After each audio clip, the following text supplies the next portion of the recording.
I know, I look horrible. Let's not mention it. I had a long school day. It's fine. What better way to end a long school day than talking about one of the worst rated episodes of a TV show that I watch? And yeah, this is a video about something I have not made before.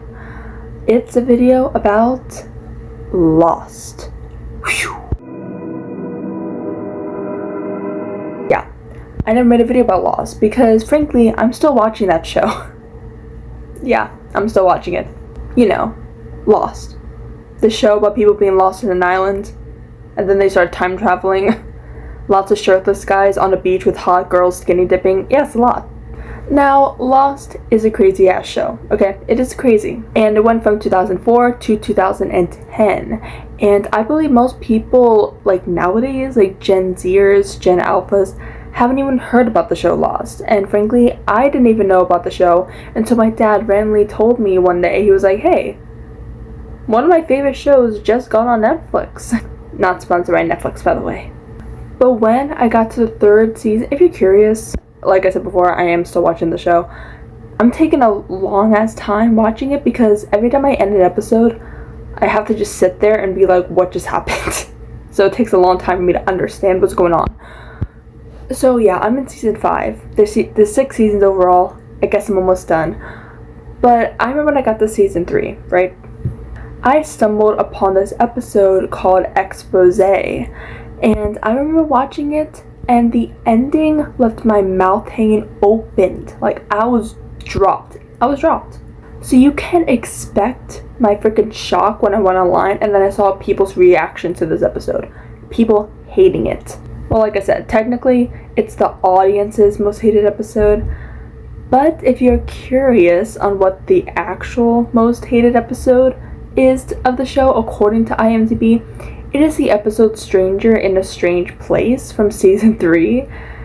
But I think it's hated because of the backstory of how Jack got his tattoo, because it was kind of generally like stupid and very out of character for him. But this isn't about Jack, okay? For once. But Expose is the 14th least liked episode, though. But again, it's the most hated by viewers, not by critics. Why? Well, I'll get there. So to jog your memory, this episode is about a couple named Nikki and Paulo. We first heard about them a few episodes back, but they were not big characters, like whatsoever. But this episode was dedicated to them. So we finally see their backstories and their point of view about different events that happened to them since landing on the island. The episode already grabs you from the beginning because you see Nikki running through the woods. We see her like bury something off screen, and then we get thrown into an immediate flashback. So like a few seconds in, already got a flashback. I would never be able to survive on that island. So in the flashback, we see Nico was actually a scandalous actress on a show called Expose.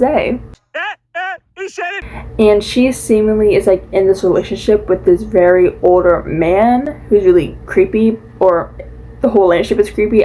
We don't know much about this man, but he's rich, and he also has a chef, and the chef's name is Paulo. So they make it seem like they are like nothing more than just strangers to one another, right? But then we find out that they were planning on killing the older man so that they can steal his diamonds, which they do succeed in doing. What? Ashes are evidence, Paulo. We poisoned him. Let's not poison ourselves. So throughout the episode, just like every Lost episode, we see more flashbacks of Nikki and Paulo in their like when they're at the airport about to board the plane. And then we actually see some pretty cool cameos of old characters who passed away. Since this is a flashback, of course we get to see Maggie Grace as Shannon and Ian Somerhalder as Boone. Boone, let's just go! Thanks anyway. Boone! I'm coming, Shannon. Which was honestly pretty cool to see. So we see like Nikki and Paulo's point of view when the plane crashed, which of course we've never seen before. Since, you know, they were invisible and irrelevant until this point in time. But throughout this whole thing, it basically looks like they cared about nothing more than just finding the bag of diamonds that they lost during the plane crash. We also get to see their point of view when Jack gives the infamous live together, die alone speech from the very first episode. But if we can't live together, we're gonna die alone. And we also do see that they noticed the small aircraft that was stuck in that tree, which, as we all know, is the aircraft that eventually does kill Boone. We then discover the hatch before it's even opened. Very cool stuff that they mentioned, kind of cool Easter eggs. So basically, Nikki talks to Ernest, who, as we probably all remember, might not, he was the science teacher who liked exploring a few episodes back, and he liked collecting dangerous bugs. He explodes eventually in one episode, but this is before that happened. We also give Nikki a map to where her bag may have gone. Then we see Nikki force Paolo to dive into the lake to see if the case fell down there, and he finds it, but then he lies to why do I keep saying Nico? I keep thinking this is a gay couple apparently. Nikki. The main reason why Paolo does not tell Nikki about this is because he thinks that this whole diamond situation is drawing them farther apart. This is why I'm scared to win the lottery someday. Like, I swear, if I get money, I'm gonna be like all of my YouTube videos are gonna look like high budget movies. I'm gonna have a green screen, I'm gonna have a makeup and hair crew so I won't look this hideous. Hi, I am very ugly, but you should enjoy the movie anyway. So basically, back on the island, while Hurley and Sawyer were playing ping pong, to which we see Nikki stumble out, and then she mumbles something under her breath, and then not a moment later, she dies. Nikki's dead. How's Nikki? So basically, they're all confused, and they are like, how the heck did she die, since she seems like it happened with like natural causes, since there's no like stab wounds or anything. And they were all trying to figure out what her last word she said, because she mumbled something before she died. And then Hurley kind of put it together and thought that it said Paolo lies, indicating that Paolo might be the one who has killed her, because at this point, to them, he's missing. But then they later head into the woods to find Paolo. And they find him alright. And again, since none of them have gun rooms, Jin suggests that it might have been that black fog monster that killed Mr. Echo in season 2. Stop! Monster.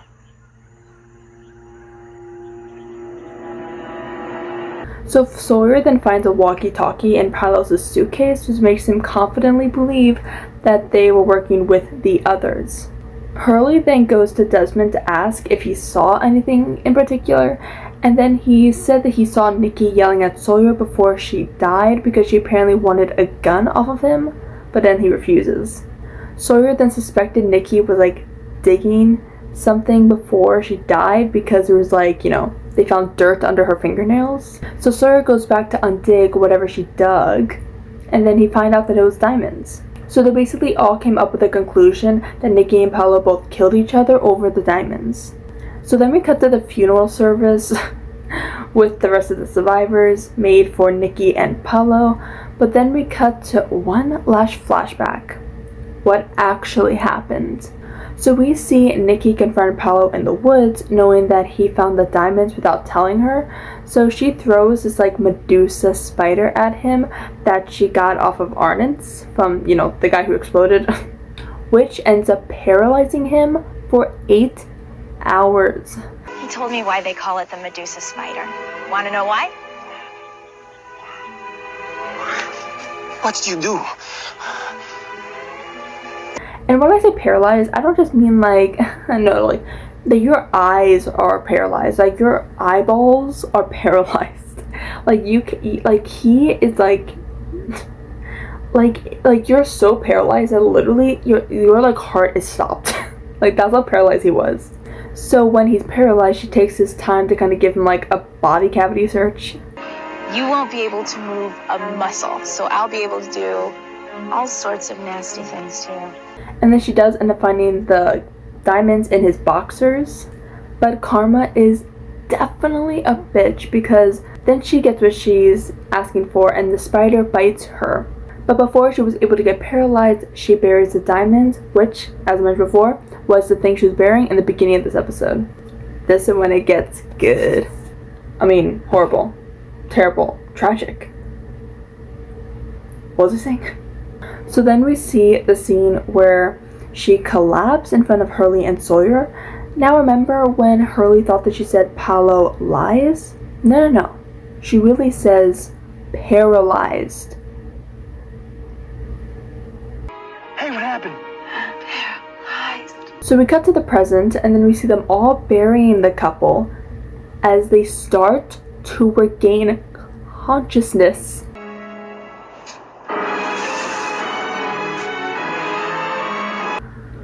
Like by the time they start to open their eyes, they are already buried 6 feet under, officially burying them alive. When I watched the end of this episode, I got full body chills. Even re-watching it for this video, I have goosebumps. Now that I've officially gone through the in-depth summary of this episode, let's break it down and talk about it a little more. First of all, let's start off about why these characters, Nikki and Paolo, actually exist. So the characters Nikki and Paolo were both characters randomly introduced a few episodes back, where they briefly mentioned how they never get included in anything. Almost like a fourth wall breaking joke. Basically, since fans of the show always talk about how there's always the same group of survivors who are always doing stuff, yet there was 45 survivors on the plane. Now, I'll be completely honest, I don't understand why they were even introduced in the first place, since they had no real purpose and they really still didn't. When they went on the quest with Locke and Desmond, they literally had no purpose being there. They hardly even spoke. What was the point of them going on that quest? Yet, we get to this episode, which people believe was just an excuse to kill them off, because they were useless. So, as fillers go, this has to be the best one. It asks so many questions and answers them, but not in the way you would think. It doesn't answer the question to the characters, it answers the question for the viewers. So by the end of the episode, the characters still don't know the truth. and they will never know the real truth about what happened to these guys. But the truth was actually so much darker. I love how through the episode we get answers to the questions through flashbacks, while in real time they are trying to figure out the truth. I also have to point out that the fact that they were able to recreate certain scenes from the show, but from Nikki and Paolo's point of view, which is honestly crazy to me. How do they do that? I don't know whether they refilmed everything or used recycle footage from previous episodes. I should also probably mention the score. Oh my god, the score. That's the reason I get chills at the end.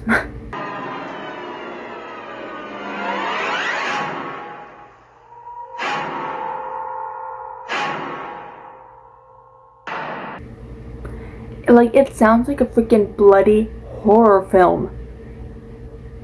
I sound like Charlie. Or maybe I sound like Claire. My baby! That was really cringy. That's fine. My baby! My baby! Oh, my baby! So according to people online, people really hate this episode for a few reasons. Basically, the first one being they simply just hate Nikki and Paolo as characters. And yes, I can definitely see that. But I mentioned before, they barely spoke in episodes prior to this.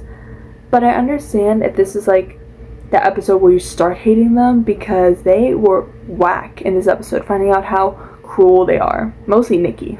But hey, if you hate them, then this should definitely be the episode for you then. Another person on Reddit also says that when you watch the show when it airs, because again, obviously I didn't watch the show when it aired, but when you were watching the show when it aired and you have to wait a week per episode, then it ends up being this to what seems like a pointless episode, then I understand why it could be frustrating. I do see where they're coming from, but like I mentioned before, when I saw that ending, no part of me was frustrated. I was in shock. And also, this wasn't just a filler. We do learn that every survivor has a story. And we also get to see Charlie finally confess to his psycho crimes that he'd done to Sun from last season. which is something that definitely got dragged out. So I did see one Reddit thread that definitely makes a lot of sense. Basically, they were saying that the show was still airing. It was announced that 2 actors were going to be joining the Lost cast, which is Rodrigo Santoro and Kelly Sanchez, who were already well-known actors. So this got people very excited. This also made people think, like, who are these people? Are they going to be one of the others? Are they going to be people from a different plane crash? But when fans find out that they were survivors from Oceanic Flight 815, they felt kind of cheated on. Like everyone was supposed to believe that this couple has been here from the start. I definitely do understand where they're coming from. It may seem very much like filler, but I honestly, again, really don't think they hate this episode so much for being filler, because there was a filler-esque episode that included Hurley, Sawyer, and Jin, but then people loved it. People wanted more of those like filler kind of episodes. But the difference is that those are well-liked characters, unlike Nikki and Paolo. The one thing I do understand why people might not like this episode is because they made it really, really dramatic for no big purpose. Like, they kept speculating stuff on the Nikki and Paolo being like, oh, they might be this, they might be that. Like how Sawyer insinuated that they might be one of the others. They were working with the others. But how that obviously wasn't the case, so they made it so dramatic for no reason. He was like, I think they're one of the others, but like, they're dead, so who cares? But first, before I end this, can we talk about how well structured this episode was? Like, it started with a freaking grabber, and it had twists left and right like all Lost episodes do. And the fact that it basically was like, you know, a mystery that only we found out the answers to by the end, it leaves the ending very, very eerie. It was also very fun to see Hurley and Sawyer team up together because their friendship is elite. Okay, so I know this was a very silly, kind of funny, or it was really dark and probably not entertaining. But I know this was a really pointless, kind of short episode. I kind of like this segment. I like talking about pop culture stuff, things from TV, especially because I haven't made a Lost video yet. And I was planning on making like a whole entire Lost video by the end, like by the time I'm done with the show. I was gonna make an entire like separate category of Lost, kind of being like, oh, here's this. But of course, I do talk about all the other stuff on here too. Since the freaking Hatching Dragon live action is coming out in a few months, I'm very excited for that. I'm gonna be making a lot of videos about that. There just hasn't really been that much news to talk about that, so to make a whole new video about yet. But once it comes out, you bet I'll be talking about it. Anyway, thanks for watching. See you in the next one. Bye.